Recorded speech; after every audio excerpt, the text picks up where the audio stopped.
it's time for you to curl up in bed with your favorite stuffy, snuggle up in your blankies, and close your eyes.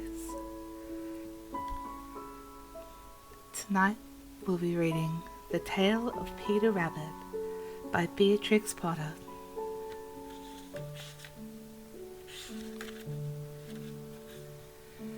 The Tale of Peter Rabbit.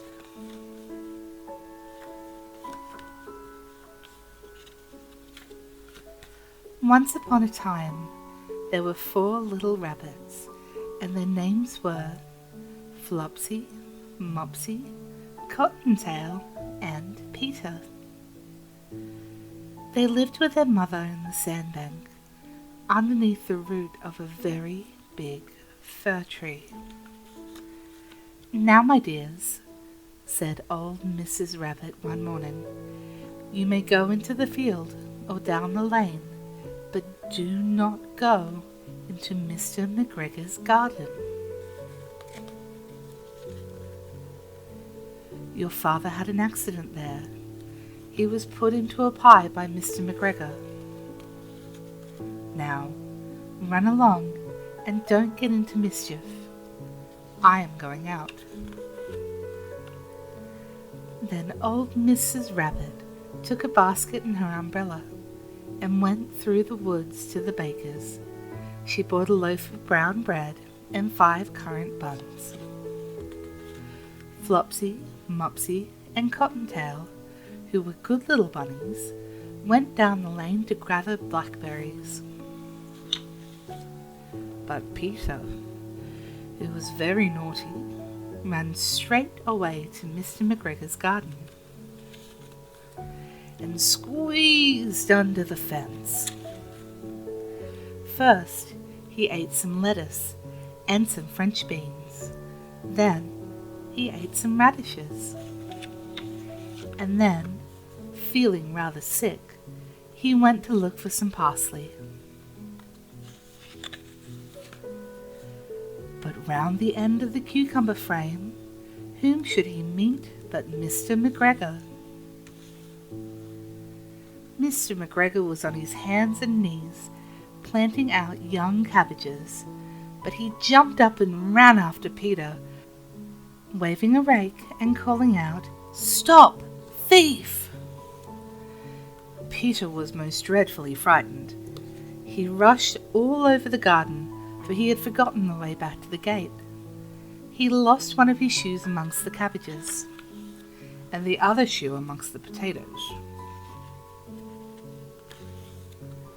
After losing them, he ran on 4 legs and went faster, so I think he might have gotten away altogether, if he had not unfortunately run into the gooseberry net and got caught by a large button on his jacket. It was a blue jacket with brass buttons, quite new.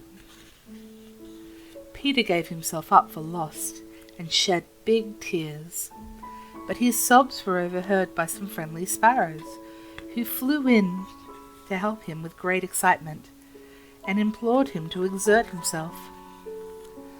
Mr. McGregor came up with a shiv, which he intended to pop upon top of Peter Rabbit, but Peter wriggled out just in time, leaving his jacket behind him,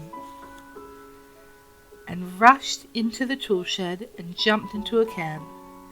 It would have been a beautiful thing to hide in, if it had not been so much water in it. Mr. McGregor was quite sure that Peter was somewhere in the tool shed, perhaps hidden under a flower pot. He began to turn them over carefully, looking underneath each. Presently Peter sneezed. "Curty-shoo!" Mr. McGregor was after him in no time, and tried to put his foot upon Peter, who jumped out of the window, upsetting 3 plants. The window was too small for Mr. McGregor, and he was tired of running after Peter. He went back to his work. Peter sat down to rest. He was out of breath and trembling with fright, and he had not the least idea which way to go. Also, he was very damp with sitting in that can. After a time he began to wander around, going lippity-loppity, not very fast, and looking around. He found the door in the wall, but it was locked, and there was no room for a fat little rabbit to squeeze underneath.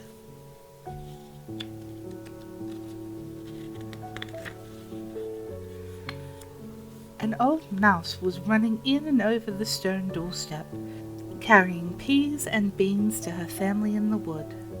Peter asked her which way to the gate, but she had such a large pea in her mouth that she could not answer. She only shook her head at him. Peter began to cry.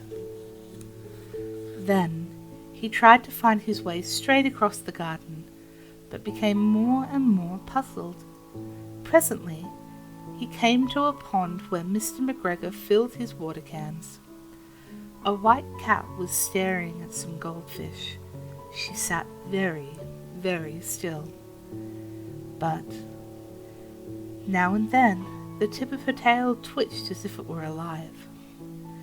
Peter thought it best to go away without speaking to her.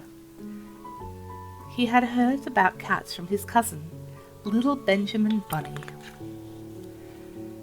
He went back towards the tool shed, but suddenly, quite close to him, he heard the noise of a hoe. Scritch, scratch, scritch, scratch. Peter scuttered underneath the bushes.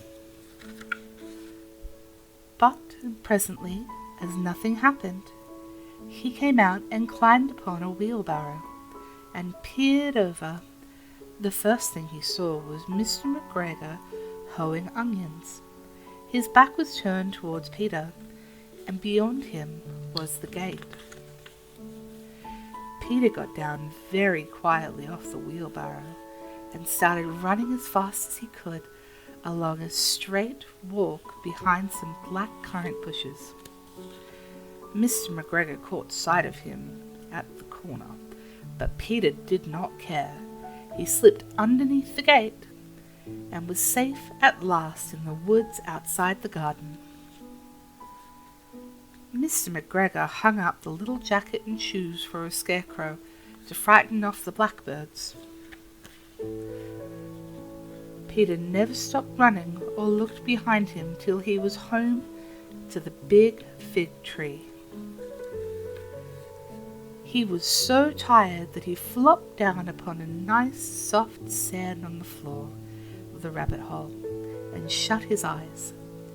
His mother was busy cooking. She wondered what he had done with his clothes. It was the second little jacket and pair of shoes that Peter had lost that fortnight.